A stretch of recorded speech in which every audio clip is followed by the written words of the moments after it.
Alors, s'il vous plaît, la FTQ, vous savez, puis on en a parlé, Daniel Boyer en a parlé un peu à l'ouverture aujourd'hui. La FTQ a mis en place maintenant, en 2008, un régime d'accumulation de rente pour nos groupes qui n'en ont pas. Un régime qui a su conjuguer ce qui présentement semble à peu près inconciliable, une rente garantie, donc un régime qui vise une rente garantie, une stabilité autant que faire se peut des cotisations et une possibilité d'indexation. Donc, c'est quand même pas rien. Pas surprenant que le RRFS-FTQ connaisse un si grand succès et qu'il connaisse depuis quelques années une progression fulgurante. On parle de près de 8 000 participants et participantes au 31 décembre 2013. Alain Poirier est président de ce comité de retraite qui administre le régime de retraite par financement salarial. C'est un peu le chef d'orchestre du régime. Je dois dire qu'il défend bec et ongle, avec l'aide du comité de retraite, qui est composé des représentants des différents syndicats, ce régime.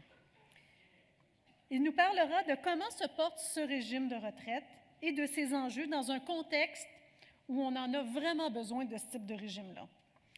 Alain a été conseiller syndical chez les métallos, notamment répondant dans le dossier des régimes de retraite. Alain, c'est un peu comme notre rendez-vous annuel. On le rencontre à chaque année où il vient nous parler du RRFS. C'est un peu notre bonne nouvelle du pas ce que vous voudrez. Ça a l'air qu'il ne faut plus dire TVA. Alors, je laisse la parole à Alain.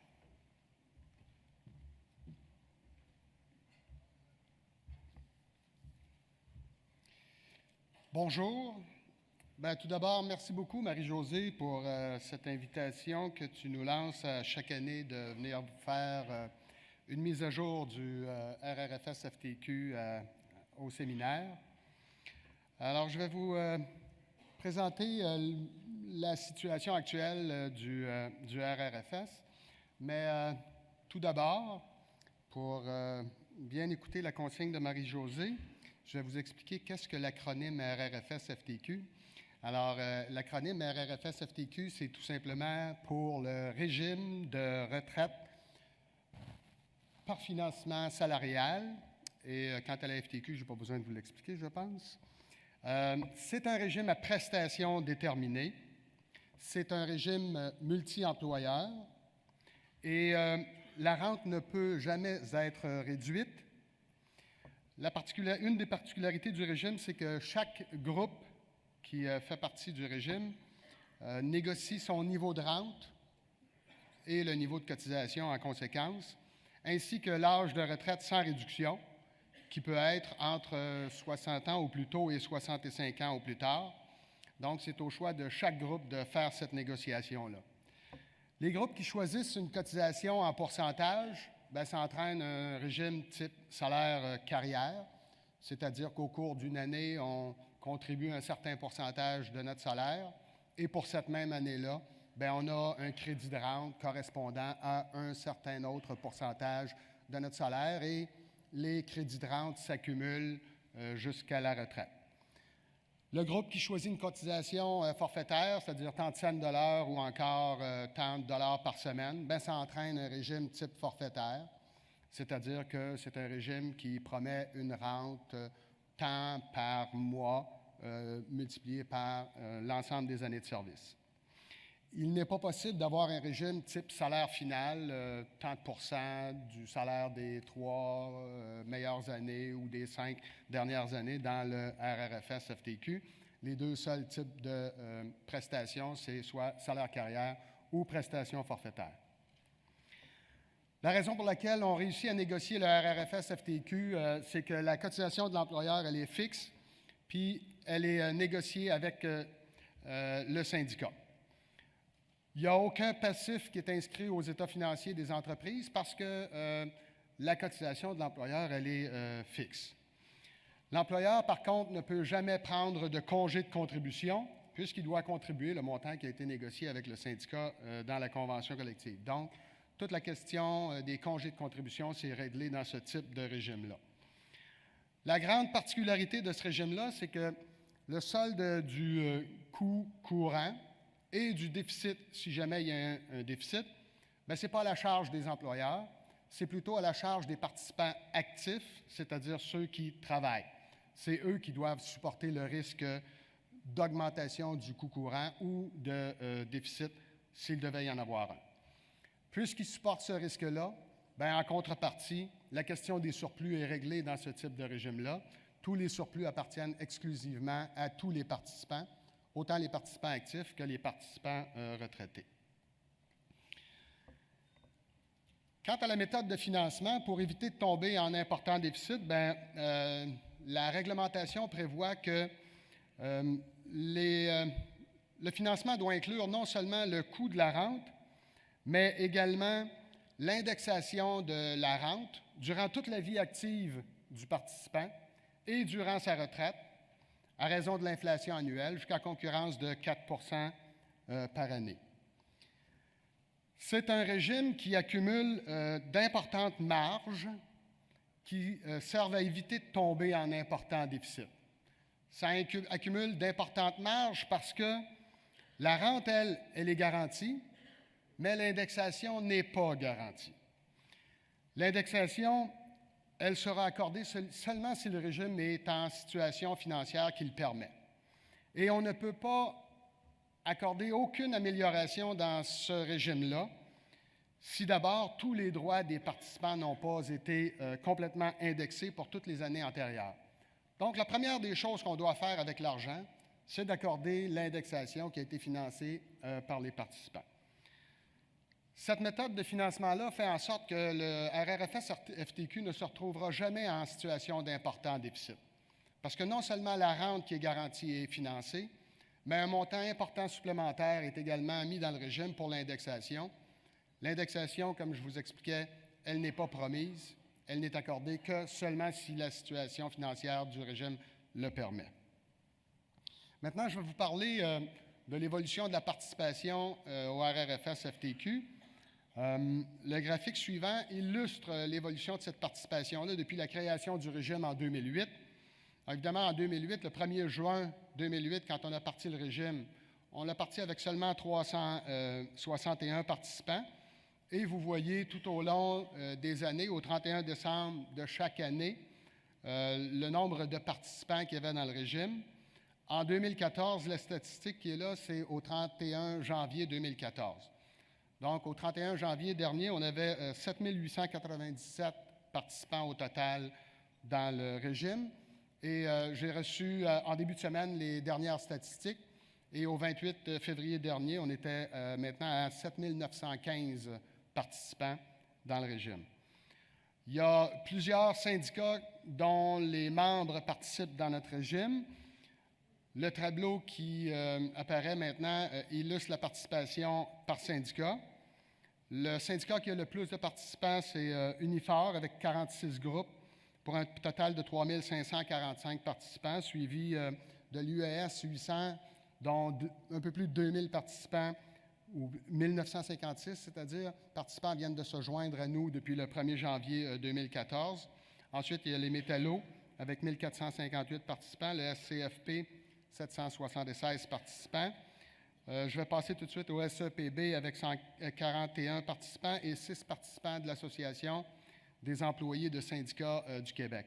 La ligne NA pour non applicable avec 23 groupes et 115 participants. Le RRFS-FTQ permet que les employés non syndiqués d'une entreprise ou d'une municipalité où les employés syndiqués sont dans notre régime, que les non syndiqués, les cadres, puissent eux aussi participer dans notre régime. On les inclut dans un groupe distinct et à la condition que le syndicat qui représente les employés syndiqués soit d'accord à ce que les cadres se joignent à notre régime. Alors, on a déjà 23 groupes de cadres qui sont dans notre régime. Au total, il y a 90 employeurs dans le régime pour 136 groupes différents. On a plus de groupes que d'employeurs parce que pour certains employeurs, on a plus qu'un groupe, comme par exemple dans les municipalités où on a les syndiqués et les cadres. Mais on a aussi des entreprises où il y a plusieurs établissements au Québec qui sont dans le régime. C'est la raison pour laquelle il y a plus d'employeurs, il y a plus de groupes que d'employeurs. Le graphique suivant illustre la distribution des participants par tranche de nombre de participants. C'est un graphique que je trouve particulièrement intéressant. Alors, vous pouvez voir qu'il y a 94 groupes dans le RRFS-FTQ dans lesquels il y a moins de 50 participants. Il y a 21 groupes dans lesquels il y a entre 50 mais moins de 100 participants. Moi, je ne connais pas, en tout cas, s'il y en a, ça doit être très rare, de régime à prestations déterminées dans une entreprise ou une petite municipalité qui embauche moins de 50 participants. Si ce n'était pas du RRFS-FTQ, bien, tous ces groupes-là n'auraient pas la chance d'avoir un régime à prestations déterminées. Alors, le RRFS-FTQ met à la disposition des membres de la FTQ, même pour les petits groupes, un régime à prestations déterminées. Cependant, le RRFS-FTQ, ce n'est pas seulement pour les petits groupes. C'est aussi pour n'importe quel groupe qui n'a pas de régime à prestations déterminées chez eux. Alors, ça fait en sorte qu'on a quand même 11 groupes dans lesquels il y a entre 100 mais moins de 200 participants et 10 groupes pour lesquels on a plus de 200 participants. Ça fait en sorte que notre moyenne de participants par groupe est de 58. Ensuite de ça, c'est un tableau qui illustre l'âge moyen des participants par syndicat. Je vais passer rapidement sur ce tableau-là, mais parmi les 122 groupes pour lesquels on avait des données au 31 décembre 2013, ça excluait 14 groupes en cours d'adhésion. Bien, la moyenne d'âge des participants actifs était de 45 ans, 63, presque 64 ans, la moyenne d'âge des retraités, et les inactifs de 43, presque 44 ans en moyenne. Donc, au total, la moyenne d'âge des participants au RRFS-FTQ est de 45,2 années. Et il y a 82 % des participants qui sont des hommes et 18 % sont des femmes. Évidemment, ça varie syndicat par syndicat. Les taux de cotisation par syndicat varient également. Chaque syndicat, comme je vous l'expliquais, décide de négocier quel taux ils veulent avoir comme participation dans le RRFS. Alors, ce tableau-là donne les taux de cotisation patronale et salariale par syndicat. Alors, on voit qu'il y a quand même une très grande variation, mais quand on fait la moyenne de tout ça, bien, en moyenne, les employeurs contribuent à raison de 5,6 % en cotisation. Et ici, il y a certainement une erreur, là, c'est pas 43 %. Je suis désolé, j'apporterai la correction, mais c'est autour de 3,4 %. Je vais vous la donner tout de suite parce que j'ai le dernier tableau de bord. La cotisation salariale est de 1,9 %. Alors, il y a une grosse différence en ce qui est marqué là. Je vous prie d'accepter mes plus plates excuses pour cette coquille. Alors, voilà pour les taux de cotisation. Mais les taux qui apparaissent là, dans la colonne par syndicat, eux autres sont bons. Ensuite de ça, bien évidemment, l'augmentation de la participation s'entraîne l'augmentation de l'actif également. Au 31 janvier, on était rendu à 38,8, presque 39 millions d'actifs. Et la dernière statistique, au 28 février, on est à 41,5 millions de dollars. L'actif de la Caisse est investi d'une façon dont je vais vous expliquer tout de suite après. Mais les fournisseurs de services avec lesquels on fait affaire, d'abord, on utilise les fonds Astra auprès de SSQ, qui agissent comme gestionnaire de portefeuille et gardien de valeur. Et nos actuaires et notre administrateur externe, c'est les services actuariels SAI. Et chaque année, nos états financiers sont audités par Samson Belair Deloitte Touche. Et comme je vous expliquais, l'actif de la Caisse de retraite est réparti de la façon suivante. 40 % de l'actif est investi en obligations et 60 % en actions dans les proportions qui apparaissent au tableau-là. Et nos gestionnaires sont ceux qui apparaissent complètement à droite. L'actif de la Caisse actuellement ne permet pas qu'on soit en fonds ségrégés, donc on utilise les fonds communs de ces gestionnaires-là. Évidemment, ça ne nous permet pas d'avoir de politique sur l'exercice des droits de vote, par exemple, mais par contre, c'est quelque chose qui intéresse grandement le comité de retraite. Et chaque année, on s'informe de quelle façon les gestionnaires avec lesquels on fait affaire ont exercé les droits de vote qu'ils avaient, particulièrement sur les propositions d'actionnaires. Et quand vient le temps, on écrit par l'entremise de SSQ à ces gestionnaires-là pour leur faire part de nos préférences. Mais dès que l'actif de la Caisse sera suffisamment gros, évidemment, pour deux raisons, pour réduire les frais de gestion, mais aussi pour avoir nos propres droits de vote, la Caisse de retraite va aller en fonds ségrégés.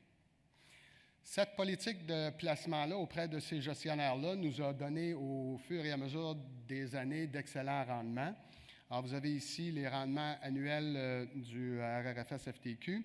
La seule année où on a connu un rendement négatif, c'était probablement la pire des années depuis 2000, en 2008. Nous, on a connu moins 3, alors que la plupart des caisses de retraite faisaient moins 13, moins 14. C'est pas parce qu'on est meilleur que les autres, c'est juste parce que nous, on a parti le régime au 1er juin, puis le gros de la débâcle boursière avait eu lieu depuis le 1er janvier. Par contre, on a été là tout le long, alors vous avez nos rendements. L'année 2013, comme pour toutes les caisses de retraite, a été une excellente année pour nous, de telle sorte que nos rendements en moyenne par année ont été de 8,3. Et encore une fois, j'ai les statistiques au 28 février. Et en janvier-février, on a fait 3,7 % de rendement brut en 2014. Alors, ces rendements-là font en sorte que nos ratios actuariels sont excellents.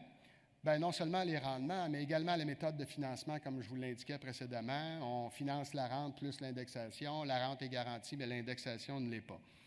On a dû faire, conformément à la loi, une évaluation actuarielle au 31 décembre 2013. Et les résultats de cette évaluation actuarielle-là sont les suivants. Sur une base de solvabilité, c'est-à-dire de terminaison de régime, d'un côté, il y avait au 31 décembre 2013 38,4 millions de dollars. Et de l'autre côté, quand on calcule la valeur du passif de la rente promise sur une base de solvabilité, ça valait 32 millions de dollars. Ça veut dire que notre ratio de solvabilité au 31 décembre 2013 était de 119,9, presque 120 %. Et les chiffres au 28 février sont un ratio de solvabilité de 117,6 %. Les taux ont légèrement diminué depuis le 31 décembre, ce qui a fait augmenter légèrement le passif, ce qui explique la légère baisse de solvabilité du RRFS, mais tout de même, le ratio de solvabilité est largement au-delà de 100 %. Pendant toute notre histoire, on a toujours été au-delà de 100 %, sauf peut-être à l'occasion de 2 ou 3 mois en 2013, je crois, où on était tout de même au-delà de 92 %, mais par la suite, on est remonté largement au-delà de 100 %. Encore une fois, ce n'est pas parce qu'on est meilleur que les autres, c'est juste que la recette est différente. C'est qu'on finance des marges dans le régime qui font en sorte que le régime est dans une meilleure situation financière. Du côté de la capitalisation, alors la capitalisation, c'est vraiment l'actif par rapport au passif, et le passif, ça inclut seulement la valeur de la rente promise. Alors, on avait au 31 décembre 38,4 millions de dollars dans la caisse pour un passif de 20 millions. Alors, ça nous donne un taux de capitalisation de 188,5 %. Et à la fin février, on était à 194,5 % de taux de capitalisation. Donc, ce n'est vraiment pas un problème pour le RRFS. Et quand on regarde le provisionnement avec indexation, on a toujours 38,4 millions du côté de l'actif. Mais quand on calcule, ça vaut combien non seulement la rente accumulée par tous les participants au 31 décembre, mais si on ajoute l'indexation dans le futur à raison d'une hypothèse d'inflation de 2,25 % par année jusqu'à la mort de tous les participants, là, on a un passif de provisionnement avec indexation de 34,1, presque 2 millions de dollars, pour un taux de provisionnement de 112,6 %. Et le taux de provisionnement a augmenté à 116 % à la fin février à cause des bons rendements de janvier et février. Ça veut dire qu'il y avait au 31 décembre 2013, dans la caisse de retraite, pour payer chaque dollar qu'on devait payer en rente et indexer cette rente-là jusqu'à la fin des jours de tous les participants, on avait 1,12 $, presque 1,13 $ dans la caisse.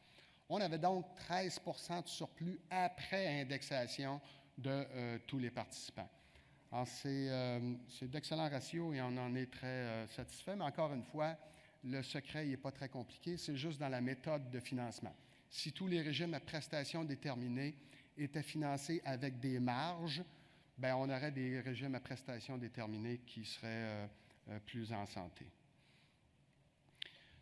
Toujours avec notre dernière évaluation actuarielle au 31 décembre 2013, concernant le coût du service courant, jusqu'au 31 décembre 2013, depuis le 31 décembre 2010, le coût du service courant était de 8,26.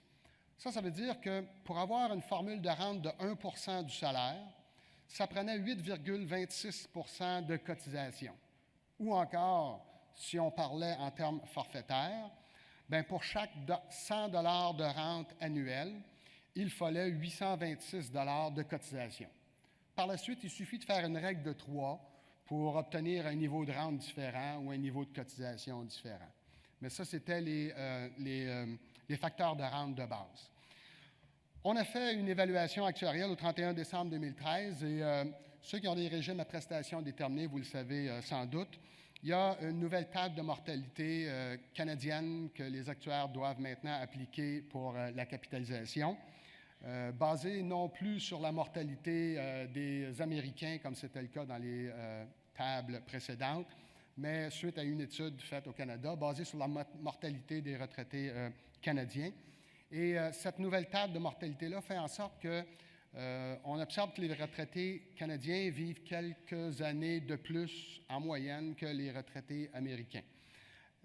Évidemment, si un régime de retraite canadien doit verser une rente quelques années de plus, ça coûte plus cher pour financer un même niveau de rente.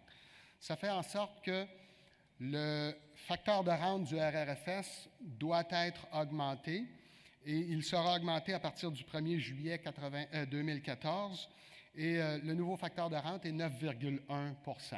Donc, pour avoir une formule de rente de 1 % à partir du 1er juillet 2014, il faudra avoir une cotisation de 9,1 % du salaire ou encore une formule de rente de 100 $ par année. Ça prendra 910 $ de cotisation sur une base annuelle. Ce sont les résultats de notre dernière évaluation actuarielle.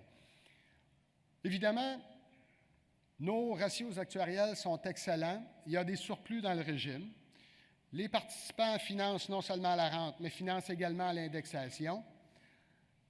Suite à cette évaluation actuarielle-là et suite à la recommandation du comité de retraite, puisque pour accorder l'indexation, ça prend une modification au régime, et puisque c'est la FTQ qui est le promoteur du RRFS-FTQ, qui a le seul pouvoir de modifier le régime, à la réunion du mois de février, je crois, du bureau de la FTQ, le bureau a accepté d'accorder l'indexation de toutes les rentes accumulées jusqu'en 2012 inclusivement par tous les participants actifs, inactifs et retraités. Ça fait en sorte qu'on va accorder l'indexation pour les rentes de 2008 à 2012 inclusivement, rétroactivement au 1er janvier 2014. Tous les retraités vont recevoir un montant de rétroactivité au 1er janvier 2014 et voir leur rente dans le futur indexée de la façon suivante. Alors, le tableau illustre pour chacune des années quel était le taux d'inflation et quel est le taux d'augmentation qui s'applique. Et finalement, la valeur d'une rente de 100 $ indexée. Alors, à titre d'exemple, quelqu'un qui, en 2008, a accumulé une rente de 100 $, au 1er janvier 2014, cette rente-là de 2008, elle vaut maintenant 107,82 $. Et par la suite, celui qui a accumulé une rente en 2009 de 100 $, cette rente-là de 100 $ de 2009, elle vaut au 1er janvier 2014 107,39 et ainsi de suite jusqu'à la rente de 2012 qui, elle, est augmentée de l'inflation qui est survenue en 2013 de 0,9 %. Elle vaut donc cette rente de 100 $-là qui a été accumulée en 2012, 100,90 $. Et la rente de 2013, évidemment, n'est pas indexée puisque c'est l'inflation de 2014 qui s'appliquera à la rente de 2013. Donc, tous les participants du RRFS-FTQ vont voir tous leurs droits majorés de cette façon-là et les retraités vont recevoir un chèque de rétroactivité au 1er janvier 2014 avec une augmentation de leur montant de rente mensuel qui va leur être versé par la suite. Le succès de ce régime-là repose non seulement sur plusieurs facteurs, la méthode de financement du régime, etc., mais repose également sur un groupe qui compose le comité de retraite qui fait un excellent travail et ça vaut la peine que je vous les nomme un après l'autre en passant par-dessus mon nom par contre. La vice-présidente du comité est Kathleen Bourgault du SEPB. Frank Baudin du syndicat des métallos est le secrétaire du comité. Par la suite, il y a Joël Vigent du je m'excuse, je n'ai pas modifié le nom du syndicat. Je le ferai sur la présentation qui sera sur le site de la FTQ. Joël est de Unifor. Sylvain Pilon est du SCFP. Jean-François Grenon des TUAC. Marie-Josée, que vous connaissez très bien. Denis Lontin est de l'AIMTA. Claude Saint-Marseille, qui s'est joint à notre comité depuis le 1er janvier de l'UES 800. Yves Guérette, qui, lui, a été nommé par les participants actifs lors de la dernière assemblée annuelle des participants, mais qui était déjà membre du comité de retraite auparavant. Encore une fois, c'est Unifor, le local 299. Daniel Sylvestre, qui, lui, a été nommé par les participants inactifs lors des assemblées annuelles des participants et des métallos, local 76-25. Et nous avons le plaisir également d'avoir Michel Lisée, qui est l'invité du comité de retraite et qui participe à chacune de nos réunions. À cette liste de personnes qui font un excellent travail pour l'administration et la supervision du RRFS-FTQ, je dois ajouter également le nom de Claude Grenier qui fait un tout aussi excellent travail pour la présentation du régime et quand un des groupes quelconque a besoin d'une présentation à ses membres du RRFS-FTQ, alors Claude prépare une présentation adaptée à chacun des groupes selon le niveau de salaire, selon le niveau de cotisation et se fait un plaisir de rencontrer le groupe pour expliquer qu'est-ce que le RRFS-FTQ et elle a beaucoup de succès. Voilà. Je terminerai ma présentation en vous parlant des dernières résolutions du Congrès de la FTQ en novembre dernier. Tout d'abord, une première résolution qui a été unanimement adoptée et les délégués se sont prononcés contre les clauses de disparité de traitement, notamment en matière de régime de retraite. Alors, l'idée, c'est d'avoir un seul et même régime pour tout le monde, d'éviter d'avoir un régime PD pour les anciens et un autre régime quelconque, y incluant le RRFS pour les nouveaux. Il vaut toujours mieux que tout le monde soit dans le PD. Mais une autre résolution a également été adoptée au dernier congrès de la FTQ. Si un groupe, et parce que ça arrive, si un groupe est contraint d'accepter que les nouveaux salariés ne puissent pas joindre le régime à prestations déterminées en place, bien, toutes les clauses qui se seront négociées à partir du 1er décembre 2013, la FTQ acceptera que seulement les nouveaux salariés adhèrent au RRFS-FTQ, mais à la condition que la contribution de l'employeur pour les nouveaux salariés dans le RRFS-FTQ soit la même au moins que celle que l'employeur contribue dans le régime à prestations déterminées en place pour le service courant. Ça, c'est la règle pour toutes les négociations qui auront lieu à partir du 1er décembre 2013. Pour les groupes dans lesquels il y a déjà une clause de disparité de traitement en matière de régime de retraite dans la convention collective qui a été négociée avant le 1er décembre 2013, bien, dans ce cas-là, le bureau de la FTQ va faire l'analyse de la possibilité pour ce groupe-là qui se retrouve la plupart du temps dans un REER ou un CD, et encore une fois, la plupart du temps avec des contributions beaucoup moindres de l'employeur. Alors, le bureau analysera cas par cas chacun de ces demandes-là. Alors voilà, c'était ma présentation. Vous pouvez, il y avait un petit hyperlien, vous pouvez avoir beaucoup d'informations sur notre page web. Il suffit de taper sur Google RRFS FTQ, puis le premier hyperlien qui va être en haut, c'est notre page web. Le régime est administré de façon très transparente. Sur notre page web, tous nos documents sont là, le texte du régime, la brochure du participant, les évaluations actuarielles, les statistiques mensuelles sont là également. Il y a beaucoup d'informations sur cette page web-là. Et en tout temps, vous avez des questions, vous avez besoin d'aide, vous avez besoin d'assistance, mon numéro de téléphone cellulaire apparaît. Sur ce, je vous remercie beaucoup pour votre attention, puis je vous souhaite une excellente fin de séminaire.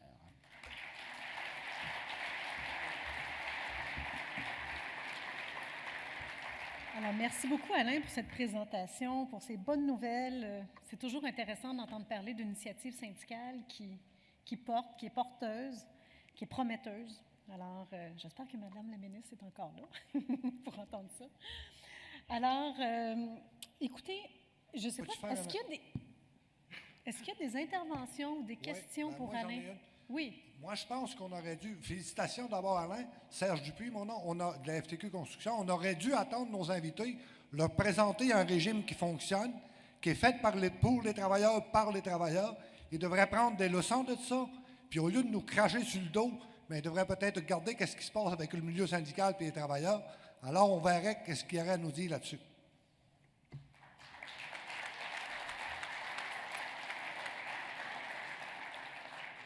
Mais il ne faut pas oublier quand même que le RRFS est un régime qui a été permis par une réglementation mise sur pied par le gouvernement.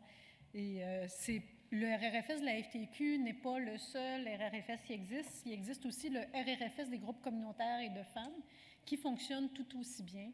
Et longue vie à ces deux régimes et aux autres. Micro 2. Merci, Serge. C'est moi le 2? Oui, c'est toi. Louise Miller, local 800, Union des employés de service. Vous avez dit à un moment donné, si tous les régimes étaient financés avec des marges, ils seraient tous en pleine forme.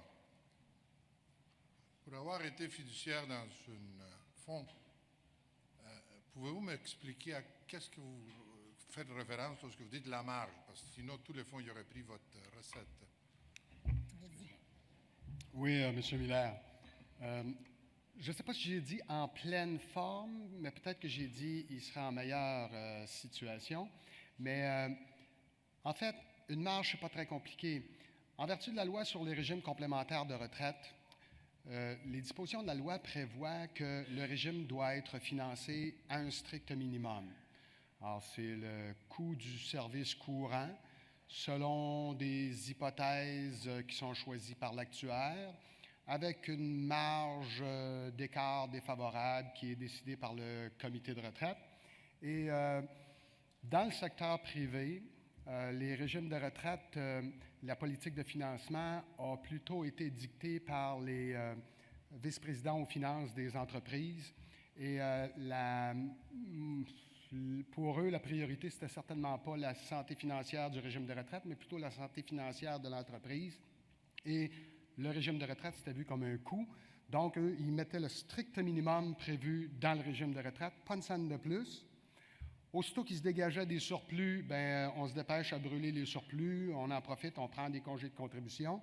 Puis si le syndicat chiale trop, bien, on va lui en donner aux autres aussi. De telle sorte que ces régimes-là, malheureusement, ont été financés au strict minimum.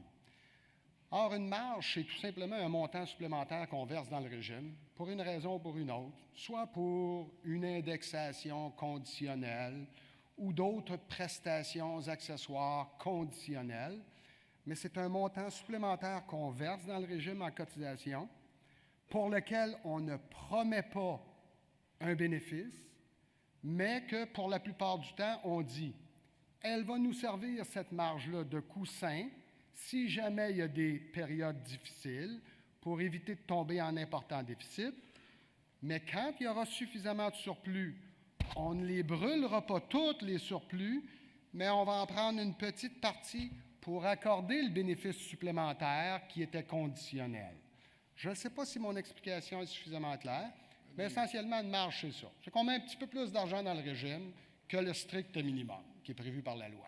D'accord, merci. C'est moi qui vous remercie pour votre question. Est-ce qu'il y a d'autres questions?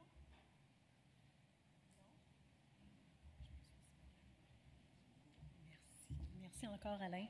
J'aimerais savoir, est-ce que nos 3 invités sont arrivés? Nos 3, Andrés Fontecilla. Est-ce que M. Fontecilla est là? Parfait. Allez, il reste une dernière question? Ça va être court, merci. Luce Bertrand, à IMTA 869. Est-ce qu'il y a eu des politiques? Nous autres, on a signé notre convention collective au mois de mai dernier.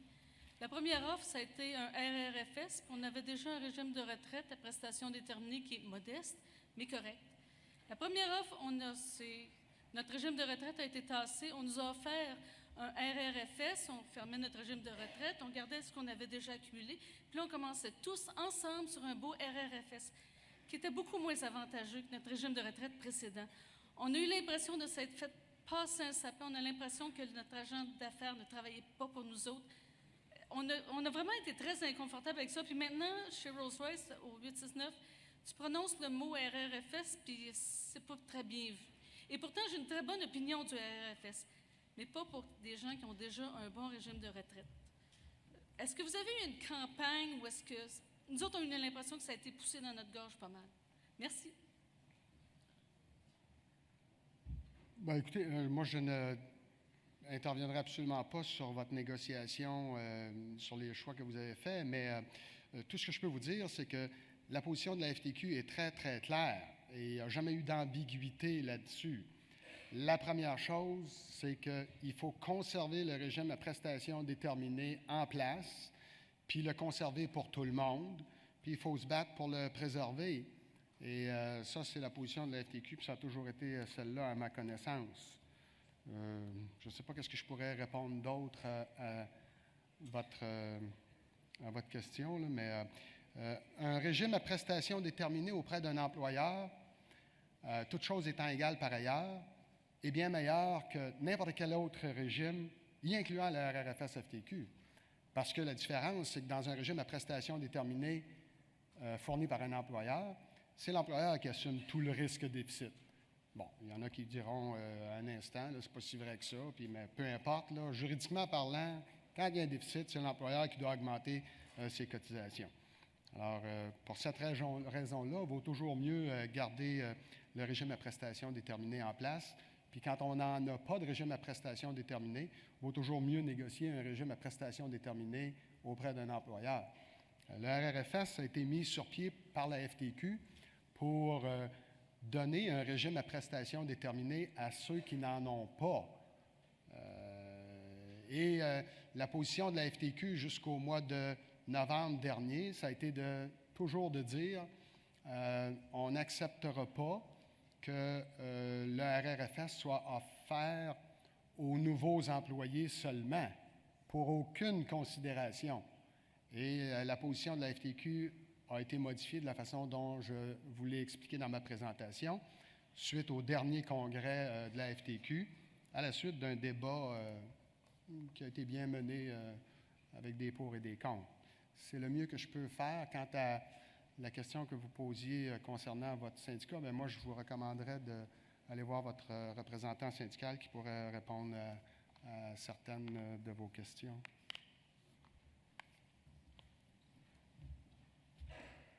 Alors, merci beaucoup, Alain.